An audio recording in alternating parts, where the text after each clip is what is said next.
అందరికీ నమస్తే. గరం గరం వార్తలకి స్వాగతం. ఇయాల కూడా మీకోసం చాలా వార్తలు పట్టుకొచ్చినాం. అంతకంటే ముందుగాల హెడ్లైన్స్. లీటర్ పెట్రోల్ 500 రూపాయలని పరిశాన్ అవుతున్న రాజేషు. పెట్రోల్ రేటు లీటర్కు 500 కాబోతున్నదట. నిద్రే నా ప్రాణం అంటున్న వెన్నెల. నేను పెన్ను క్యాప్ మింగిండు తమ్ముడు. ఎందుకయ్యా ఏది పడితే అది నోట్ల పెట్టుకునుడు. బండ్ల మీద ఓవుకుంటా సిమెంట్ చల్లిండ్రు పోరలు. రోడ్ల మీద ఇబ్బంది పడరా జనాలు. మన రాయేష్ల వారు చేయాలైంది కదా, మరిగా ఏం వార్త తెస్తున్నాడో ఏం కథనో అరుచుకుందాం.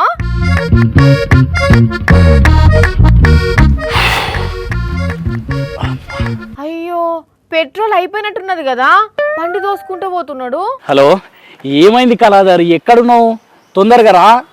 వచ్చేటప్పుడు క్యాన్లు తీసుకొని రా, ఎంత పెద్ద అయితే అంత మంచిది. దా తొందరరా. క్యాన్లేంది?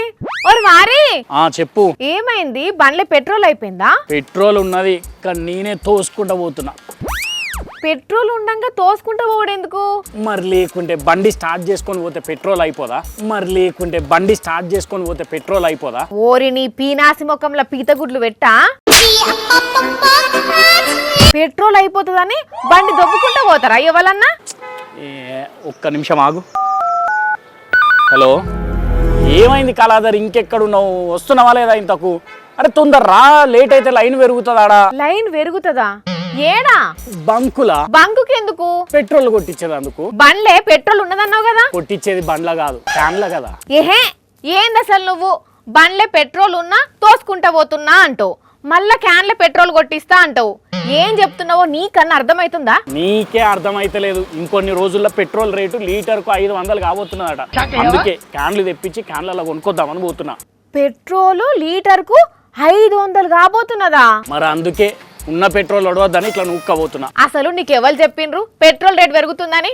ఒకళ్ళు చెప్పుడేంది, వాట్సాప్ లో మస్తు తిరుగుతుంటే నీకు రాలేదా మెసేజ్? నేను పంపుతావు. వాట్సాప్ లో వార్త వస్తే పెరిగినట్టేనా? ఇరాన్ కు ఇజ్రాయెల్ కు నడుమ యుద్ధం నడుస్తున్నది కదా. ఆ యుద్ధం చేయంగా అరబ్ కంట్రీస్ నుంచి క్రూడ్ ఆయిల్ ని తీసుకొచ్చే షిప్పులు ఉంటాయి చూసినా, అవన్నీ సంద్రంలో ఆగిపోయినాయట కదా. అవును. అయితే ఇక పెట్రోల్ ఏడ దొరుకుతుందబ్బా, మస్తు టైట్ అయిపోతుంది పెట్రోల్ దొరికేది. అందుకు తెలుసా? అందుకే చెప్పునే 500 చేస్తారట లీటర్ పెట్రోల్ కు. ఇప్పటికే చాలా మంది బంకుల కాడ క్యూ కడుతున్నారట. నేను కూడా పోవాలి చెప్పున. అదంతా నిజం కాదు, ఉత్త పూకారై ఉంటది గంతే. సైలెన్సర్ లేదే పొగ రాదు వాని. నీ తలకాయ. నిజంగా రేటు పెరుగుతుందని సర్కార్ కెంచి గాని ఆయిల్ కంపెనీల కెంచి గాని అఫీషియల్ గా ఎవరన్నా చెప్పిండ్రా? లేదు కదా. మరి అసలు ఎందుకు పెరుగుతుంది? ఏమో సడన్ గా పెంచుతారేమో. అంత సీన్ లేదు, అట్లేం కాదు. గవన్నీ పట్టించుకొని ఇప్పుడు నువ్వు బంకుకు పోయినా క్యాన్లలో నింపరు, అట్లా బాటిళ్ళల్లా క్యాన్లలో నింపుడు ఎప్పుడో బంద్ చేసిర్రు అంతటా. అవునా? అయితే ఓ పని చేస్తా, ఫుల్ ట్యాంక్ కొట్టించుకొని వస్తా. అప్పుడు రేటు పెరిగినా కూడా ఏం కాదు, మంచిగా ఇంట్లోనే ఉంటది కదా పెట్రోల్. అందున్నా నువ్వు బండి స్టార్ట్ చేయవు కదా, ఇంకేందిగా ఓడవని కూడా ఓడవది. మరి లేకుంటే ఎవరో ఏదో మెసేజ్ ఫార్వర్డ్ చేస్తే అది చూసి నిజం అనుకుంటే ఎట్లా? నిజంగా ఆకుంటే మంచిదే గానీ అయితేనే ఆగం. అట్లేం కాదహే, గంత ఘోరంగా రేటు పెరగది. ఒకటే పారి గంతంత పెరిగితే ఇంకేమన్నా ఉన్నదా? పెట్రోల్ తో పాటే దాదాపు అన్ని సరుకుల రేట్లు కూడా పెరుగుతాయి. కాబట్టి అది ఫేక్ అని అర్థమవుతుంది. కానీ నడువిగా బండి స్టార్ట్ చేసుకొని రా చెప్పున ఆఫీస్ కు. ఎవ్వరు ఏడన్న పోనీ, నీకైతే ఆఫీస్కి రావాలి, వార్త తేవాలి, అంతే కదా. వస్తున్నావు, జర్ర లేట్ అవుతుంది, బండి దొబ్బుకుంటూ రావాలి కదా. వామ్మో, ఉత్త పుకార్ ముచ్చట్లకే గిట్లా చేస్తే నిజంగా రేటు పెరిగితే ఎంత ఆగంకత ఉంటుందో అన్నట్టు పబ్లిక్ జర ఏదైనా వార్త మీకు తెలిసినప్పుడు ఉరుకులాట ఉత్తషాట లెక్క కాకుండా ఏది ఎంతవరకు నిజం అనేది కూడా ఆలోచన చేసి మెదులుండ్రి. ఏమంటున్నావా? హోలీ సంబరం చూడరే. ఇది కదా స్నేహం అంటే, ఇది కదా ఆప్యాయత అంటే. చిన్నప్పటి దోస్తులైన ఈ తాతలు జరంత దూరం ఉంటున్నారట. అయినా కూడా దోస్తుకు రంగు పూయాలనే సంబరంతో మనవడిని ఎంట పెట్టుకొని వచ్చి మరి ఇట్లా రంగు పూసి శుభాకాంక్షలు చెప్పిండు. కానీ నిజంగా స్నేహం అంటే ఇట్లుండాలి. ఏమంటారు పబ్లిక్? మమ్మీ డాడీలను కీలు మలిపి మంచం కింద దాచుకొని పరిశాన్ చేసిన పిల్లలను చూసినాం. కిటికీలల్లా బిందెలల్లా తలలు పెట్టి ఆగమాగమైన పిల్లల్ని కూడా చూసినాం. అంతెందుకుల్లా పెద్ద పెద్ద బిల్డింగ్లను అంబాడుకుంటెక్కి ఇంట్లోళ్ళందరినీ ఉరుకులు పరుగులు పెట్టించిన వాళ్ళని కూడా చూసినాం కదా. అయితే ఇక్కడ ఏమైందంటే దోస్తులతోని ముచ్చట పెట్టుకుంటా పెన్ను క్యాపును పెదవుల మీద ఆడిస్తూ లటుక్కున మింగితే ఇగో ఎండోస్కోపీ వేసి తీసిండ్రు మంచిర్యాల జిల్లాల డాక్టర్లు. అగో చూడుండ్రి గొంతుల అడ్డంగా ఇరుక్కపోయేసరికి డాక్టర్లు ఎంత ఓర్పుగా ఎంబటే తీసిండ్రో.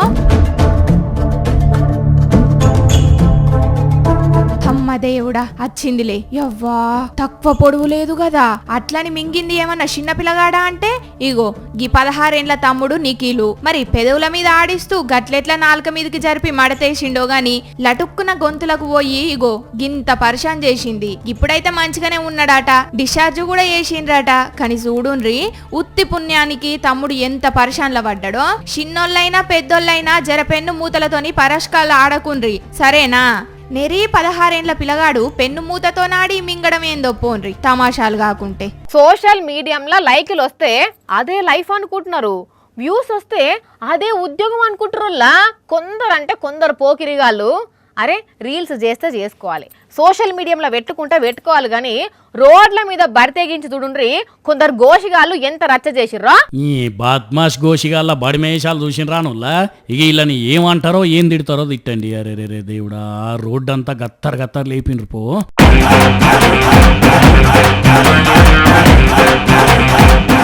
అంతే ఏంది, బస్తాల కొద్ది తెచ్చి బండ్లు నడుపుతూ ఇట్లా బారబోసిండ్రు అంటే సిమెంటు సిమెంటే. మరి ఏ తలకాయ లేనోనికి ఐడియా వచ్చిందో గానీ 2 బండ్ల మీద తెచ్చి సిమెంట్ వారబోస్తుంటే ఇగో వీళ్ళను వేరేటోళ్ళు వీడియో తీసి సోషల్ మీడియాలో పెట్టిండ్రు. ఫేమస్ అయ్యేటందుకే ఈ కథలు పడ్డారట బీహార్ రాష్ట్రంలో పొలగాళ్ళు వీళ్ళు. ఆయన ఇప్పుడు ఈ వీడియో చూసి ఒక్కొక్కరు గట్టిగా అరుచుకుంటున్నారు, జైల్లో పెట్టాలి వీళ్ళను అని డిమాండ్ చేస్తున్నారు. కానీ చూడండి ఒక్కనికి కూడా హెల్మెట్ లేదు, ఎట్లా చిచ్చోరేషాలు వేసిండ్రు. వాళ్ళ ప్రాణాల మీదకి తెచ్చుకోవడమే కాక మంది ప్రాణాల మీదకి ఎట్లా తెచ్చిండ్రో చూడండి. అక్కయ్య గారు మీకు ఈ నెల కరెంటు బిల్లు ఎంత వచ్చిందండి? హాయ్ బాబోయ్, ఈ నెల మాకు కరెంటు బిల్లు 300 రూపాయలు వచ్చిందండి. పోయిన నెల కంటే 250 వచ్చింది కానీ ఇప్పుడు 50 రూపాయలు పెరిగిందండి. మరి మీకు కరెంటు బిల్లు ఎంత వచ్చిందన్నాయ్? హాయ్ మాకు 400 వచ్చిందండి. మొన్ననే కూలర్ ఆన్ చేశాం కదా, జరంత పెరిగిందండి. ఇగో గిట్లుంటాయి కదా కరెంటు బిల్లులు వచ్చినప్పుడు ముచ్చట్లు. కానీ వీళ్లకు బిల్లును చూసే షాక్ కొట్టిందుల్లా. 1,99,91,808 రూపాయల కరెంటు బిల్లు వచ్చింది ఈ గొగ్గి అన్నోళ్ళ అత్తగారింటికి.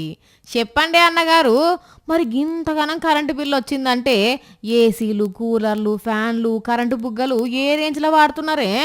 అసలు ఉండలేదండి, ఉండిపోను ఇంచుమించు సంవత్సరం ఖాళీ. అమ్మ బాబోయ్, ఇదేందయ్యా ఇది? ఏడాది నుంచి ఖాళీగా ఉంటున్న ఇల్లుకు గింతగనం బిల్లు వచ్చిందట.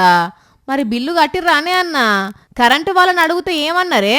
కంప్లైంట్ తీసుకొని ఇందాక చాలా ఫాస్ట్ గా కంప్లైంట్ క్లియర్ చేసి నాకు 140 రూపాయలు ప్రస్తుతానికి బిల్లు ఇచ్చారండి. 2 కోట్లు కూడా మాకు క్లియర్ చేశారండి. ఇన్నారులా ముందుగాల పంపిన బిల్లు అంతా తూచని 147 రూపాయల బిల్లు చేతిలో పెట్టిరట. మరి అడగలేదా అనే అన్న 140 వచ్చే బిల్లు 2 కోట్లు ఎందుకు వచ్చిందని? అడిగితే ఆన్లైన్ ఏదో నెంబర్ తేడా కొట్టారంటండి, అందువల్ల బిల్లు వచ్చిందంటే. గమ్మత్తుకున్నది పట్టుండ్రి కరెంటోళ్ళ తమాషా. లేదో నెంబర్ తప్పు కొడితే గింత ఆగం కథ అయిందట. కాకినాడ జిల్లా సామర్లకోటలో వచ్చిన కరెంటు బిల్లు ముచ్చట గాని 147 వచ్చే బిల్లు 2 కోట్లు రావడమే ఇచ్చంతరంగా ఉన్నది. పోన్రి హోలీ అయిపోయింది కదా, ఇక ఇయ్యాల మా వెన్నెల ఏం వార్త తీసుకొస్తుందో చూద్దాం. ఇంతకు ఈమె ఏడున్నది?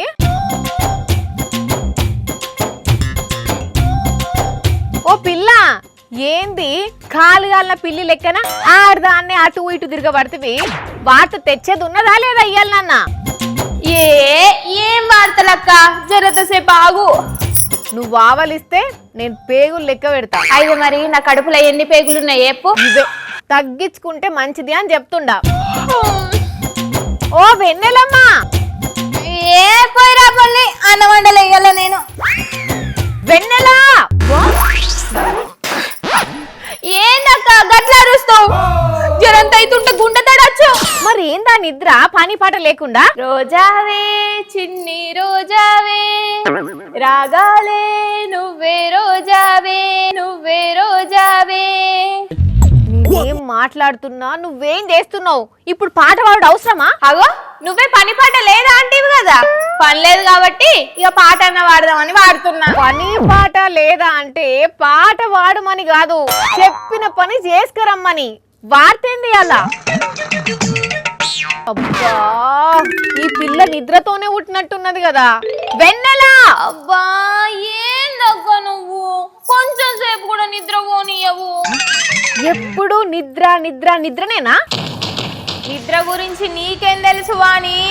నిద్ర గురించి ఒక మహాకవి ఏం చెప్పాడో తెలుసా? ఏమన్నాడు?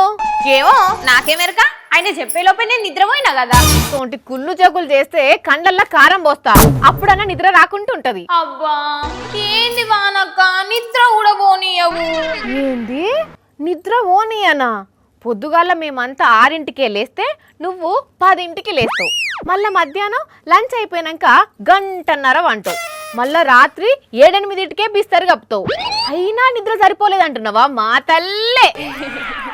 అంటే నిద్ర అంటే నాకు పానం అక్క. అయినా ఎందుకంత నిద్ర మత్తు నీకు? ఆరోగ్యంగా ఉండాలని ఎప్పుడు నిద్రపోతుంటా.